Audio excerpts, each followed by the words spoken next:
This is Steve Ambrosini. I wanted to welcome everybody and thank everybody for joining us today for this task force. It's going to be, I think, a very, very important piece of information that you're going to get that's going to really start a dialogue that we're looking forward to having with you over this as a webinar series. This is the first in a series of 3 that starts with the executive order we're going to speak about today, which is Executive Order 13636, and the basis of this executive order is its real focuses on critical infrastructure protection, but also set in place some other foundational components like the NIST risk management framework, which you'll hear about today as well.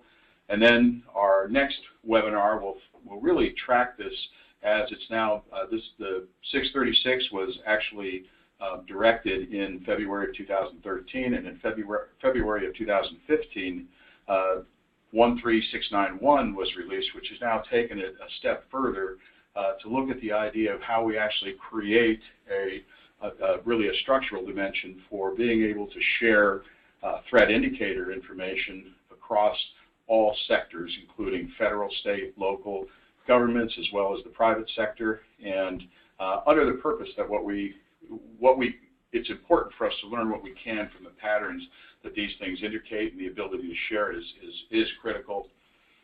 Nobody probably has to be reminded of all the things that we've seen. In fact, most recently, we've seen some pretty scary breaches of government data and government systems.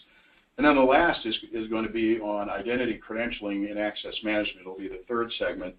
And this really takes now a look at this from the front end of how we get into these environments where we need to assure we know who's here and we know what their access and capabilities are within these environments that we're now trying to secure in this new world of IP-based communication. So our focus has really become, we've really become very focused on the information security aspects, and what I would say just a little bit in advance of our experts who are going to be talking about it, we're going to find ourselves really looking at the new challenges, if you will, the new vulnerabilities that come from being able to secure and safeguard information in the IP world. So with that, I want to go ahead and introduce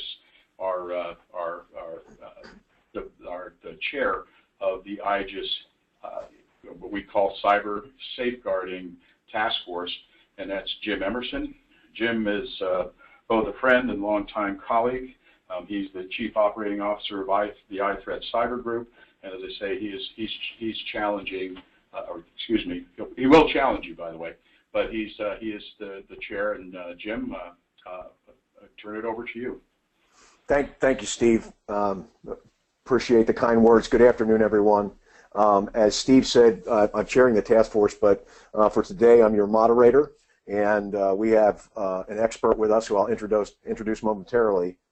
First of all, the task force has been struggling with the cybersecurity safeguarding issue for several months, and it's very complex and very multidimensional. In that sense, the task force started to look at what the resources were that exist. The executive orders emerged right to the surface of that discussion, and frankly, this webinar series was thought by both the IJIS and the task force specifically to be a good foundational piece of groundwork for awareness for both IJIS members and the larger justice community that we seek to interact with.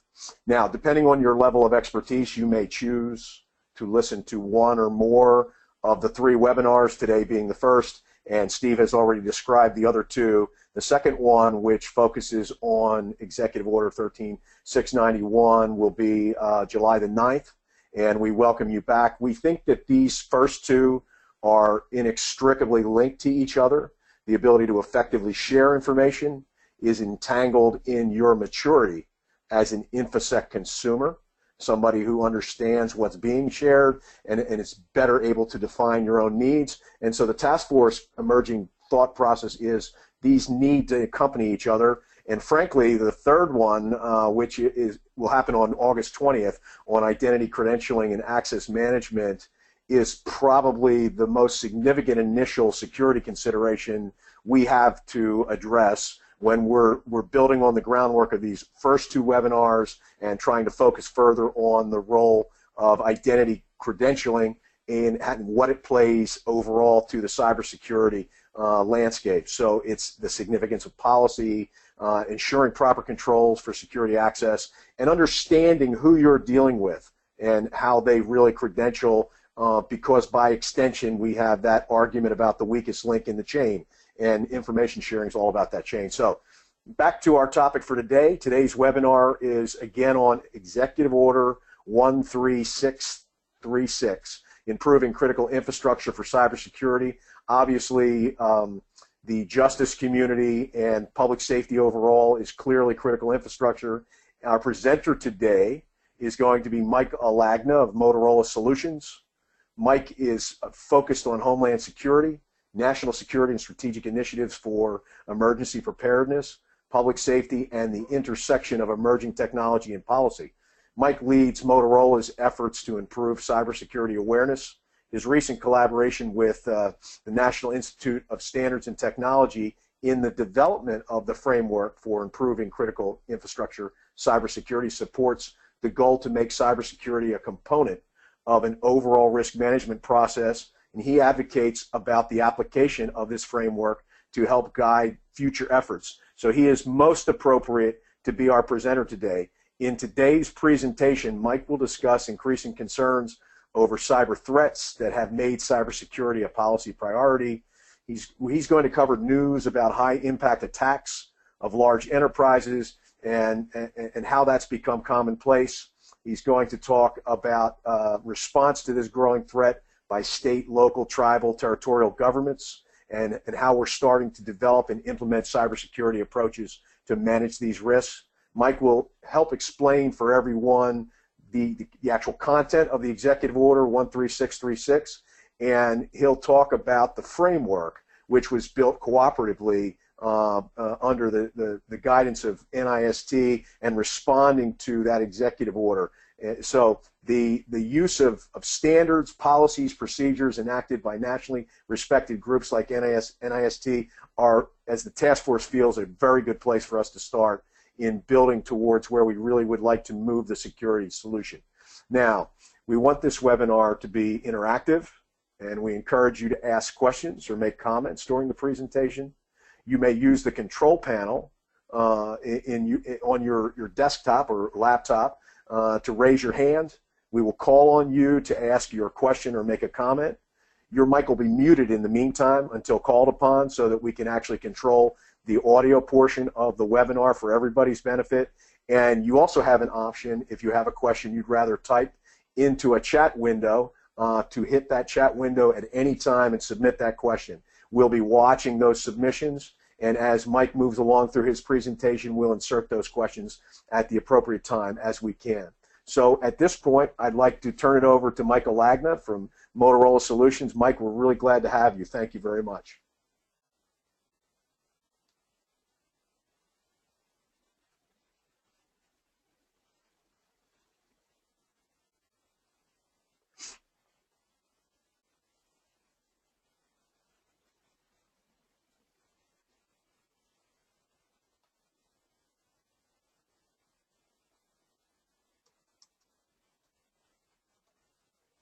Mike, it appears that you've muted yourself on your control panel, and I cannot unmute you, so you're going to need to unmute yourself.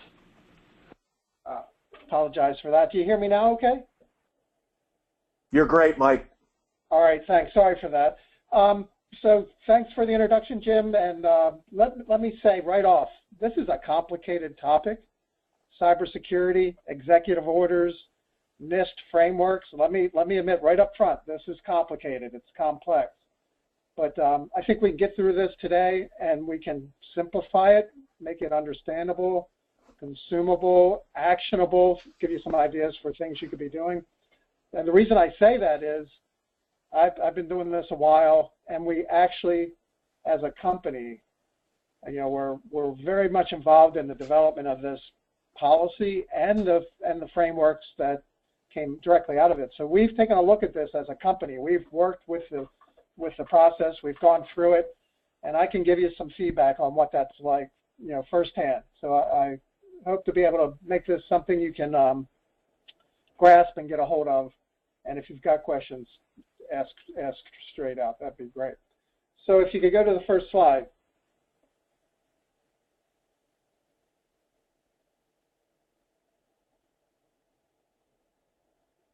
So we've been talking about cybersecurity as a policy priority. Well, I'm in Washington, D.C., and maybe priority has different meanings. I've been working on this since 2006. We were closely working with the Bush administration at the time. It was called the National Cybersecurity Initiative back then. But I'm here to tell you, over the we're at 9 years later, these wheels are turning much faster today. And policy is driving multiple actions across a full range of activities: strategy, planning, operational capability. We can't ignore cybersecurity, and I think the policies are really directed to get our attention and to lay out some actionable steps, to get some real progress. We all know the vulnerabilities and complexity of the threats continue to evolve and increase. So open the page. What's the latest one today? I mean, every day news about these high-impact attacks. That's pretty commonplace. This week it's OPM, Office of Personnel Management. They're on the Hill testifying this week. They had a tough session where it's kind of punished the victim off with their heads. But you got an organization that's got a lot of legacy equipment. They got budget constraints, and they have trouble retaining and keeping staff, subject matter experts. That ought to sound familiar to the folks on the phone. The other point I would like to make about what's going on is new technology. We all are deploying new technology for mission-effective advancements. That's what we do. But these new solutions are introducing new risks. And a lot of the solutions that government agencies are deploying, and of course they provide a lot of needed operational capability. I don't think we have a choice. But these deployments and new technology in general make systems more vulnerable. So a little bit about the environment.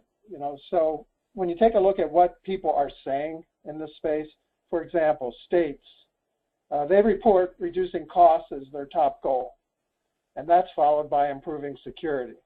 So there's just no way there's ever going to be enough money to address all the security concerns. I took a look at the recent NASCIO cybersecurity survey and some key themes. Budget, not sufficient to fully implement effective cybersecurity programs. Cybersecurity, the complexity in itself is a challenge. And the talent crisis, skill sets needed are in heavy demand, and oftentimes private sector competes with public sector for really scarce resources.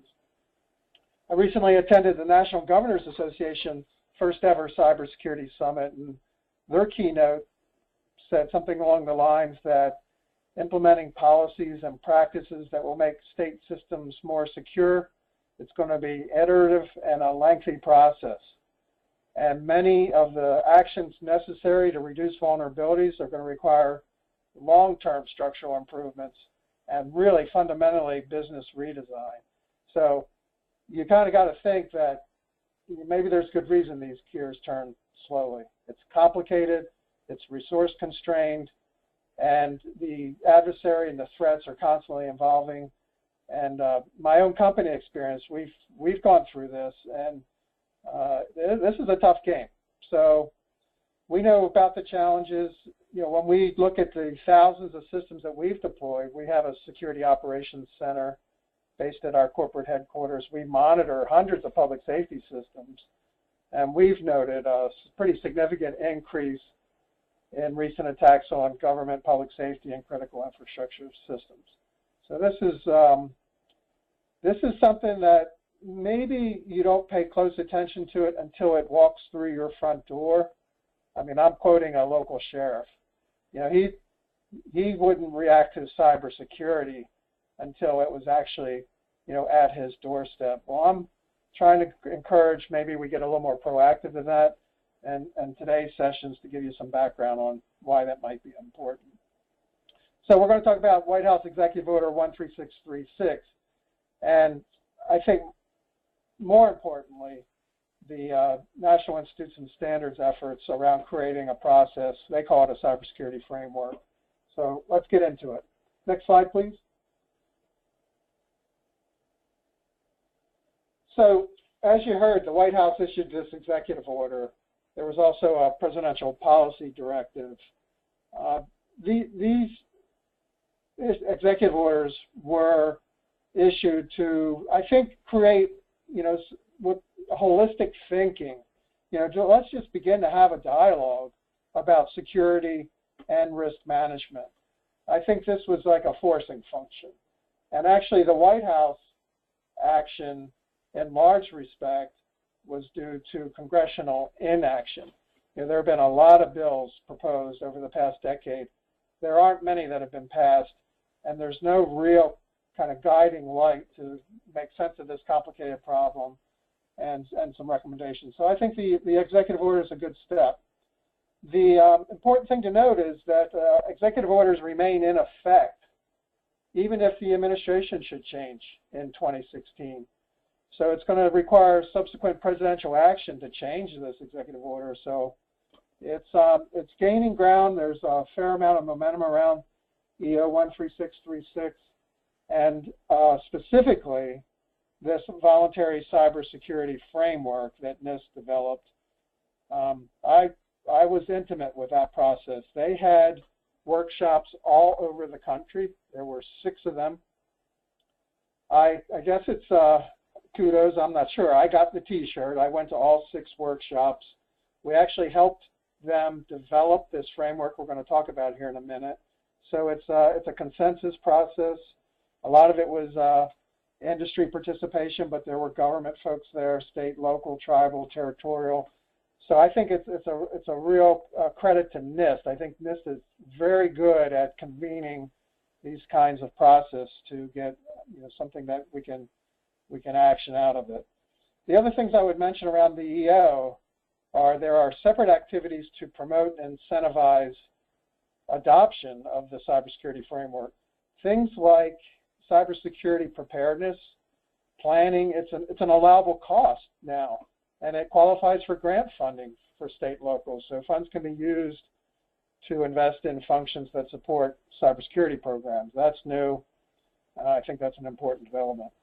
The next thing down is that they hope to encourage is sharing cyber threat information. So this webinar that Jim mentioned coming up later in July, absolutely about increasing the information sharing environment.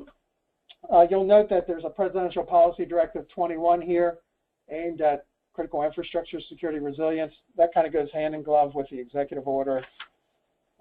So let's talk about critical infrastructure a little bit. It's the next slide. All right, so you hear critical infrastructure. I just thought I'd take a moment to define it. Here it is. This is Department of Homeland Security kind of graphics. These look like critical sectors if you look at them: chemical, communications, commercial facilities, financial services. This all should sound critical. The definition, according to DHS, is these are the assets, systems, and networks, whether physical or virtual, vital to the nation's security, national economic security, national public health, or safety.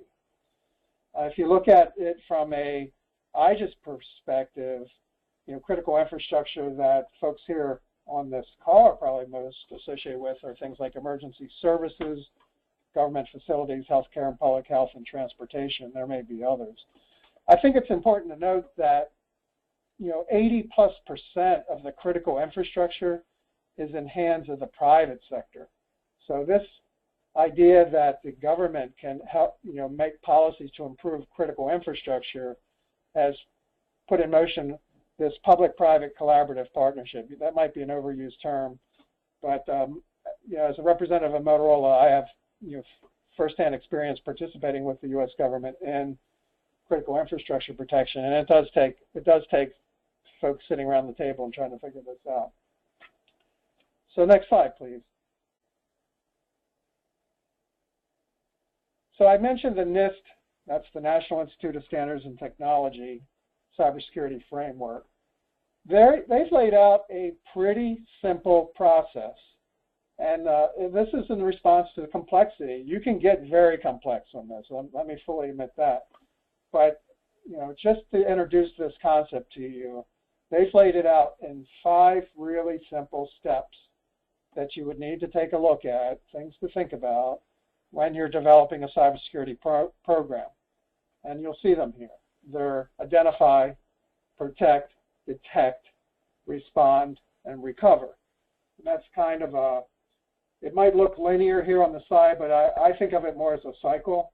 Once you've gone through this once, you get to do it over and over again. It's iterative. You don't really ever finish this process. It has to be ongoing, within a continuous improvement. So let's take a little deeper dive on these 5 key, what they call functions. So in order to protect your systems, you really do need to identify what it is that you're protecting. If you don't have a good asset inventory and management process, I think you really can't go from there. If you have no visibility of what things are connected to your network, how are you going to protect them? So that's, I think, an appropriate, logical first step is to identify the assets that need to be protected. The next one down are things that we tend to talk about a lot, the next 2, in fact, protect and detect. We're always talking about firewalls and safeguards, implementing protective capabilities and technology. That seems to be pretty well understood and talked about. Detection, continuous monitoring, diagnostics, ability to kind of root out the penetrations, to understand what's going on and get on that quickly. What we hear is the dwell times between the time you suffer a cybersecurity incident and the time you detect it. I think the average times are measured in months. I mean, entirely too long by factors of 10. So you really do need to think about this as a protect, detect, and respond process. So you do need to get on with it from an operational capability. And there's recovery functions. So sounds really simple, 5 steps. And then to the right in this graphic, you'll note that each of the 5 steps are further defined by what they call categories. So under identify, for example, I'll just use this function to expand upon it. You'll see asset management, like we described, as one of the key categories. Business environment, governance, risk assessment, and risk management strategy are all under the identify category. Well, this is a busy slide, so what I didn't show you to the right of the category are things they call subcategories. So under asset management, there will be a handful of steps that, what does it mean to do asset management? So there'll be a little more detail there for you for guidance, which I think is helpful. And far right on this little worksheet they have are the informative references. So when you say asset management and specifically the subcategory around it, you can go look at the NIST 800-53 standard if that's one you're familiar with. You could go to ISO or you could go to COBIT. They don't tell you which standard to use. They, in fact, suggest any and all. But there's adequate detail from a pretty simple starting point, 5 simple steps through these categories, subcategories, and informative references that, on the one hand, you can be totally naive about cybersecurity and get started with this. On the other hand, you can be a CISO, and you can use this process to augment or bolster some processes you have in place. So let me talk about Motorola's work with the cybersecurity framework firsthand. So we actually were involved with NIST in developing the framework, and so way back, I mean, we're talking 1st of 2014, so more than a year ago, we convened an interdisciplinary group from across the company to take a look at the NIST cybersecurity framework, to take a look at this little template you're looking at here on this slide. And we went through it line by line through there's like 97 separate controls. We developed a tool that allowed us to do this. We had our CIO there, our CISO, I'm a policy guy, so I'll fully admit I am not a security expert like these guys. We had folks from our network operations center, so they manage the day-to-day security for not only the company, but the networks that we monitor and secure. And we had engineers there that are developing products and solutions that are sold into the public safety marketplace, so this was important to them. So I'm here to tell you, it might look complicated, but it's not a heavy process. I would say, at most, given the 7 or 8 people that were in the room, we invested about 100 hours total, and a lot of it was my work, prepping, developing the tools. The assessment itself, going through this process, took 1 day. So we did a 9 to 5, and we actually got through all the controls, and we were able to score ourselves. I'll get into what this maturity framework is about, but we went through this process step by step across the core functions, the categories, and the standards, and we got a good feeling for where we are today, and more importantly, we got a really good sense of some gaps and where we need to go in the future. So there's some idea around maturity levels and this idea of profiles that I want to talk to you about, and that shows up on our next slide.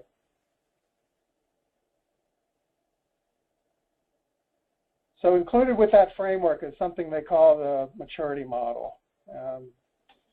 This is some call it a measure of goodness. I don't particularly like that, but there's a scale from 1 to 4, and it's a way to gauge yourself from a level of fairly low maturity, that would be a 1, to someone that's what they call very adaptive. That's an interesting term, and that's a 4. So if you look at the definitions of what it means to be a tier 1 capable organization from a cyber maturity model, that would be, you're starting from 0. You don't have a process, nothing's formalized, probably not much written down. You're not really threat aware. Risk management, that might be just kind of a term you're not that familiar with. All the way up to adaptive. At this point, you're fairly automated. You are running this thing at internet speed. You've got a lot of kind of capability deployed. You know what your priorities are. You probably have an existing risk management process. The NIST thing probably looks like maybe it's overly simplistic if you're up here in this fully adaptive thing. But I guess the key takeaway here is that you can identify a profile. And the first step is to identify your current as-is. Where are we as an organization today across the NIST cybersecurity framework and our as-is capability? And then, as I said, once you've gone through that establishment of your current profile, you're going to see that there's some gaps, or you're going to say, based on our risk management approach, we need to improve our ability to detect and respond potentially. That's hypothetical. These aren't real results. But if you go through this process, I guarantee you're going to come out with, that's where we are today. That's pretty sobering. And, oh, by the way, here's some things we better get busy with. But you know what? If you hadn't gone through it, I don't think you'd have a clue where you are or where you want to go. So let me go back to our application of it. We sat there that full day session and we identified really what's important. We have a term in our company called the family jewels. This is sort of like your intellectual property that you can't have going across the internet. So that stuff, we in fact took off the internet. If it's family jewels, we put that locked away, and that is not connected or accessible in any way. That's just our risk management process. When I talk about the tool we developed and that prior slide, the framework, the 97 separate controls, we actually went through there and we scored ourselves.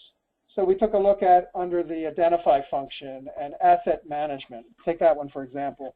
We said, wow, are we a tier 1 in our asset management? Do we not have a clue about asset management? And we all said, no. We all have these barcodes on our laptops. Every asset's inventoried.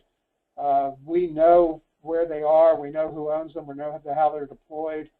So we gave ourselves, in that case, something like a repeatable process. We wouldn't have gone so far that say, we're totally automated. In fact, a lot of our inventory processes are still fairly manual, as an example. But we went through those controls and we actually scored ourselves 1 to 4 on our maturity level across the cybersecurity framework. That gave us a current profile, like you see here on the graphic, that was actual. It was real. It was based on our assessment across that framework. That was the first time we've ever done that. And I think that, one, gave us a way to talk to one another. It was a way to encourage a kind of a dialogue between, when you looked at who was in the room, I don't think you can find too many occasions where a policy guy like me is talking to a chief information security officer about our level of maturity on asset management. I don't think that conversation would normally happen, but when you sit down and you work your way through the maturity model, I think it really goes to, one, establishing a common lexicon. And I would think, when you take a company like Motorola, you got to assume we're pretty good at it. I mean, our capability maturity is, when you average this out, we're in the 3s. I don't want to advertise that we're great, because I think that puts a target on your back. But we've gone through the school of hard knocks. We've got nation states trying to steal our intellectual property.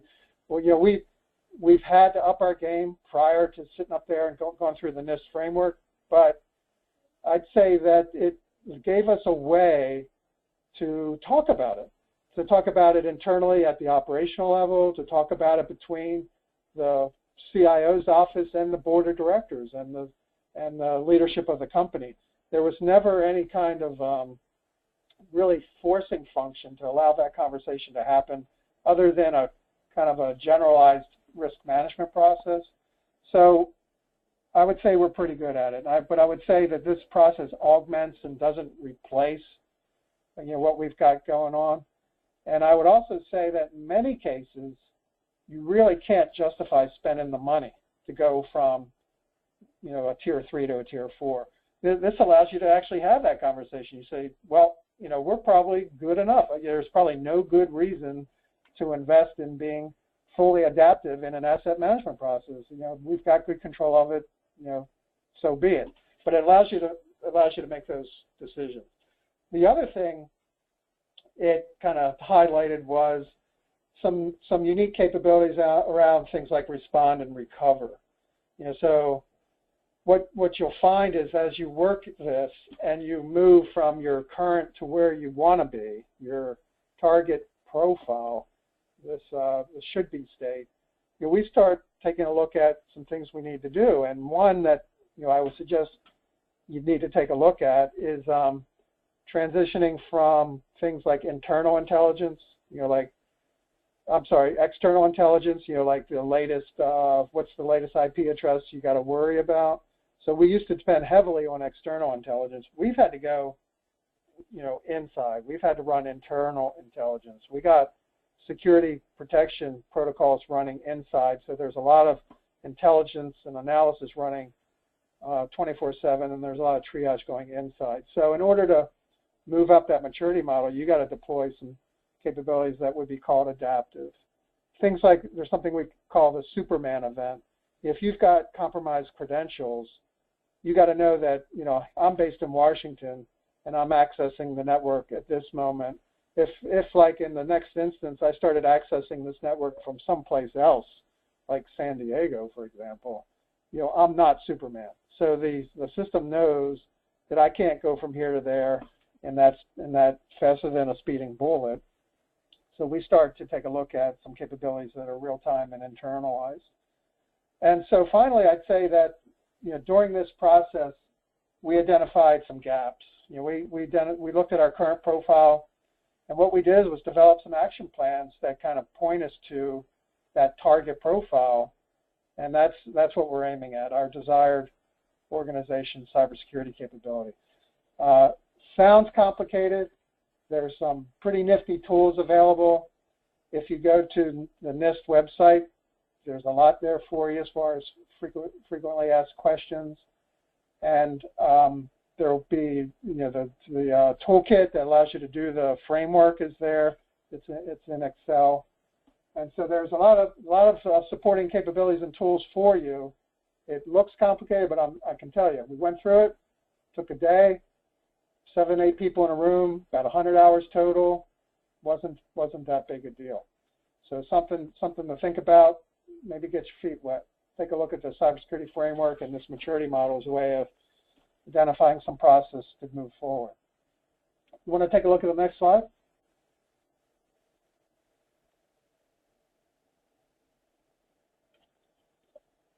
All right, so this is the last slide, and what you see here is a graphic that came right out of the NIST framework. So let me try to explain this graphic as a way to define what it means to adopt the cybersecurity framework or this program.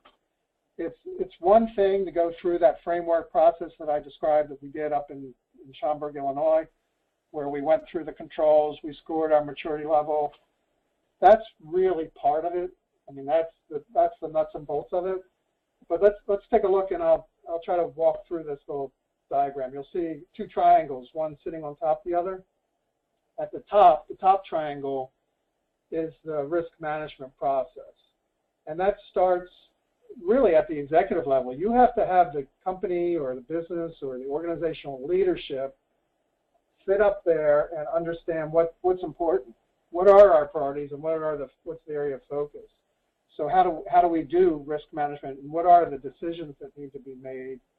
And what happens is that gets put into a overall risk process that informs what they call the business process folks. So in the middle, here are the people, probably like you and me, that sit here and have to act on this stuff. We have to do, the critical infrastructure risk management. We have to begin to think about deployment. We have to understand, what's our profile, what's our current profile, what's our target profile, what are the gaps. So we take a look at exercising that NIST cybersecurity framework as a process. That's what you'll see over here on the left side, this red, yellow, green. That's how you understand what's going on. And you feed that back into the executive suite, the C-suite in my case. So there's a risk management process at the top that's going on. Prioritization, beginning to think about deployment, what's the budget, what's going on in the environment, how do we focus, where are the priorities, risk management at the top. Down the bottom is the implementation piece. So down here, you have the business process lead. In this case, my CISO would be the guy. So he's taken the executive level overall risk management approach, prioritization, and budget, and he's taken a look at that framework profile we just talked about. So he said, yeah, here's where we are currently. Not bad. We came out pretty good. But oh, by the way, we need to up our game in a couple areas. We need to pay attention to respond and recover potentially, and we need to push on those things. So what they'll do is deploy technology, change governance models, build different relationships, different process, people, process, technology, and that will go right down into the operations level implementation. So you'll see deployment based on policy. So you have the NIST cybersecurity framework developing a risk management process that's led by the executive level, fully informed by chief information security officers, based on a risk assessment and prioritization based on maturity and capabilities that goes right down into the nuts and bolts of your enterprise architecture. And then you're going to cycle through that. So these things, it's more like a figure 8. It's not two separate kind of do loops, but these things interact back and forth. And I show you that picture as a way to describe the overall term adoption. What does it mean to adopt the cybersecurity framework? And so there's right out of the NIST cybersecurity framework documentation is their way of trying to show the information flow between these levels and the actions that need to take place to implement both your current and target profiles. And there's a lot of ideas around feedback. What's the status? How are we progressing? What's the latest? Give me an update from a C-suite perspective. Give me an update. How are we doing on deploying our targeted profile, as an example? So from my perspective, I think, we've gone through this process. It was a really great way to simplify a lot of the process to be able to have a conversation around the same kind of vocabulary.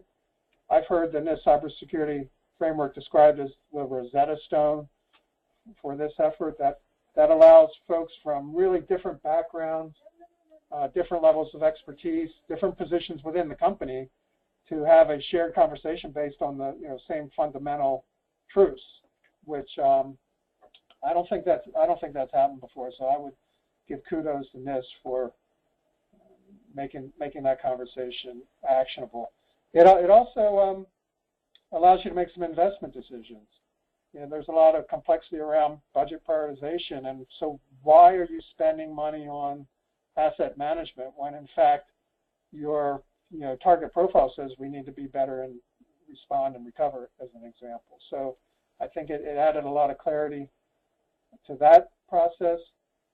But I would conclude by saying that there's a lot going on in this space, and to say that everybody has to be fully capable, this maximum maturity, what they call adaptive. In a lot of cases, that's just not financially responsible. It doesn't fit your business model, and this is not a checklist process. This is a fully adaptable to what you do organizationally, from a business, from an organization responsible for public safety. Different risk management process, so you get to tailor it to your own use. The security controls that are in there are absolutely flexible. You need to understand what's going on in the business. In my case, we're doing a lot of innovation in an engineering environment, so it's really hard to tighten down on all the security when you've got engineers trying to build new solutions. That just kind of runs in opposite directions. I would say that our next webinar is going to be around threat and vulnerability information sharing, and we get a lot of it. We don't almost get too much of it between all the sources, and we understand it and try to manage it, but I would say that we need to automate this process. It happens too quick to be doing it over email or phone calls. This is internet speed, so automation's needed. There's a lot of stakeholders, both internal and external, so my reaction is, our response activities, you have to include support from federal, state, and local law enforcement, and you got to figure out how to coordinate all that in your response function. So it's good to have those conversations before bad things happen, and I would say that has to be part of your response and recovery plan. For us, a lot of our future work are based on lessons learned. So things we learned in this process through the application of the framework. And lastly, I would say if you've got third parties involved, and that's got to be the case, most of us are buying products and services, you got to make your third parties aware, and you got to begin to extend things like the cybersecurity framework through your internal procurement, supply chain policies for major suppliers. Really gets interesting when you're talking small and medium businesses. You got to get a hold of them early on, because a lot of this stuff carries a cost, and you just can't come at this kind of 0-day kind of, oh, here we go, we're going to adopt a framework. And so what is your current profile, as an example?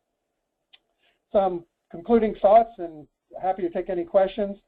I would say, from my experience, state and local governments are beginning to develop and implement cybersecurity approaches very much like, or in many cases, they are using the NIST Cybersecurity Framework, and they're taking these assessments and they're incorporating them into their state homeland security plans and operations. So it's an important connection. As I mentioned, cybersecurity preparedness planning, it's an allowable cost and qualifies for grant funding. So that's important and new. And state CIOs and governor's office are beginning to work with their fusion centers. So this is an information sharing portal located in the states to share real-time threat analysis and information. And they're working with the U.S. government, things like U.S. CERT. There's an organization called the Multi-State Information Sharing and Analysis Center, or the MSISAC, that's beginning to play a role. And so lots of activity around building capability, having these conversations, finding a place to start, the NIST framework being a good place to start. And I leave you with the last slide. I guess if we make this available, in PowerPoint, the last slide includes web links to a lot of additional information so you can begin to explore the topic. That's what I had for you folks today. I'm happy to take any questions. Jim, do you want to take it from here? Thank you, Mike. Thank you, Mike. Don and Bob, we cannot see raised hands in our attendee window on the console. So if you've got any questions that you can identify being asked, please feel free to insert yourself in the moderation of questions. And Bob and I can see those raised hands if folks would rather raise their hands in the console, and we can unmute them and allow them to ask for questions, or they can type their questions either in the question box or in the chat box in their control panel. While we're waiting for Don or Bob to pick up a question from the audience, one of the things that I would like to ask Mike to spend a few more minutes on, go a little more granular, is what level of skill set and expertise, if we're talking about a 20-man agency, law enforcement agency, you got a chief and maybe one, save two people working in IT, some outside contractors, maybe the city or the jurisdiction is providing some support at a higher level. Is that enough of a skill set to sit down and work through this process, or do they need additional help, Mike? Well, I think my gut tells me that sounds exactly like the group of characters I had in the conference room in Schaumburg when we did it. Maybe I'm the sheriff, I don't know. I'm sort of worried about the big policy picture. I don't know about, what firewall we have deployed, so I'm not the tech guy, but I had my CISO there in the room. We had engineers that are more down into the deployment capability, so that might be an outside contractor, to your example, Jim. So I would say give it a shot. I think that very much sounds like good enough. If you run into that's not the case, that you thought you had the muscle you needed and it's not there, there's a lot of tools that are available. One that we took a look at is the Department of Homeland Security offers a cybersecurity resiliency review at no charge. So they give you a self-assessment questionnaire. It's in plain speak. And you take a look at that. They come out to your facility. They walk through. In our case, they very much confirmed the work that we did with the NIST Cybersecurity Framework. But they, at the time, they were running a different process. But I understand here today that they're very much identical. So there's lots of help. There are companies that can be helpful.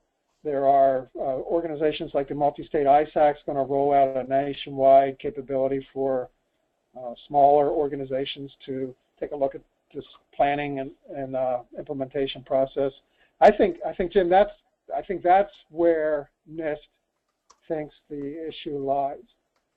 If you take a big company like my own, it's pretty safe to say we're already doing a lot of this. But if you take a small and mid-sized organization, as you described, I think you could get to a current profile. I do. I think the process is flexible, adaptive, and it's got enough.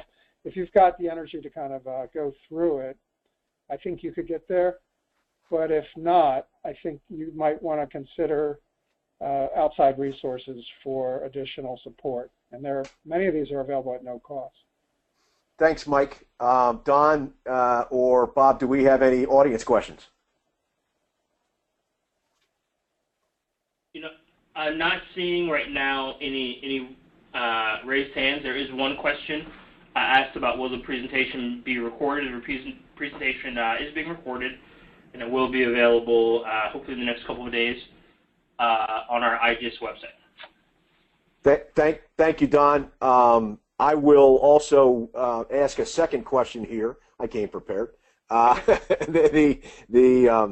Jim, don't want to off, but looks a question just popped in about the availability of grant funding. I'm assuming sort of grant funding to assist with any of these efforts, adopting the framework or improving some of the infrastructure or cybersecurity focused grant funding efforts? Mike, you mentioned that earlier. Do you mind expanding on that? I can. It's showing up across the board in all of the grant guidance, if you're familiar with those terms. So, for example, the Department of Homeland Security will issue grant guidance on an annual basis, and there are windows that open, for application. Many of them are open right now or in process. So what's happened is the grant guidance, which is out there to recipients, has been modified to include cybersecurity planning as an allowable cost. So it's applying for a grant just like you would apply for a grant for any other protective equipment, but cybersecurity planning is allowable now. So that's new, and it's the exact same program office. It's the same sources of money. It's the same process. So the states are quite familiar with how to apply for grants. This is just another kind of allowable capability that state, local, public safety can use to improve cybersecurity planning. So right in the stream of what's everybody's familiar with. The only new thing being it's allowable cost now. That answer? Thank you, Mike. Any other questions for us?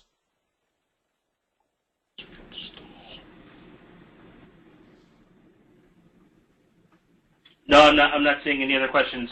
Okay, Mike, I'll give you one last one. We've got about 4 minutes left here, and then I'll close it. If an agency, and I imagine a lot of justice organizations rely on higher echelon jurisdictional authorities to provide a certain amount of infrastructure and or managed services for those smaller agencies, does that complicate this process? And if so, how should an agency be prepared to address that if they're going to go through the process? Well, I think it does complicate the process. I mentioned the third-party issues, particularly if there's small, mid-size supply chain, and in your procurement process. Just take a look at cloud services. I mean, that's a case where an agency is going to offload data to a third-party provider, and so how do you understand the security capabilities of that third-party provider? It's the same thing as a company, we develop solutions. So we have a lot of third-party integrated content. You got to begin to think about how do you flow down, or get visibility to the security capabilities of your folks that are in, I'm going to use the term ecosystem. Maybe I don't like the term, it's overused. But I mean, you've got folks that could be a vulnerability into your enterprise architecture. If you go back and look at the example of Target, the retailer, the breach was attributed to a HVAC supplier way off-site, and that company had access to the enterprise architecture of Target, the company. So it's very much the same thing. If you're a public safety entity and you've got third-party sources of supply, you got to begin to think about just how interconnected you are from a supply chain perspective. How do you get visibility into what your third-party subcontractors are doing? Are they, injecting vulnerabilities into your capability? And then how do you manage that? That's a problem that the U.S. government is facing. A lot of the stuff here has been through third-party suppliers, and this is all kind of it's really hard to find out who is the ultimate source of supply, because you get procurement goes through an acquisition office, goes to maybe a prime contractor who subcontracts out a component, and maybe there's a subcontract. And when you diagram out where this stuff's coming from or who's connected, there's a fair amount of work to understand what's going on and really knowing your supply chain. So do you understand supply chain risk? I would say is a key takeaway from this process. Thank you, Mike. I want to thank you overall for your very, very beneficial comments and presentation today, and which we gained a lot of value from. So I can't overemphasize our thanks in your participation in the webinar today. I want to mention again that this webinar will be recorded, will be on the IJIS website. The cyber webinar that's next is on July the 9th. It is Private Sector Cybersecurity Threat Information Sharing. The third and final webinar is August 20th, Identity, Credentialing, and Access Management, ICAM. I want to thank everybody for attending today, but before we leave, I'm going to turn this back over to our gracious sponsor, Steve Ambrosini, and the IJIS Institute. Thank you, everyone. Well, first, ditto on what Jim just went through. We really appreciate everybody taking some time for this today. I'll just call it, look at it in sort of the overall IJIS information sharing and safeguarding mosaic. This is an inherent component within it, alongside many of the other things that were talked about today, the importance of policy to assure appropriate use of information. We talked about the hosted services model and how that's going to, maybe start to evolve in this particular arena, and some of the challenges there. Process integrity, which is something that Jim is very close to in the digital evidence world, but we're looking now at, we're working on all these things that are really part of how we protect and manage data in the, what we'll again call the advanced technology world. So this is something, again, that you'll be hearing more about, and as well more inflections on the subject. Jim, I want to thank you not only for moderating today, but for chairing the committee, and Mike, great job today. Thanks to you, and thanks to all of you who are joining us today. So look forward to seeing everybody on webinar number 2. Thank you.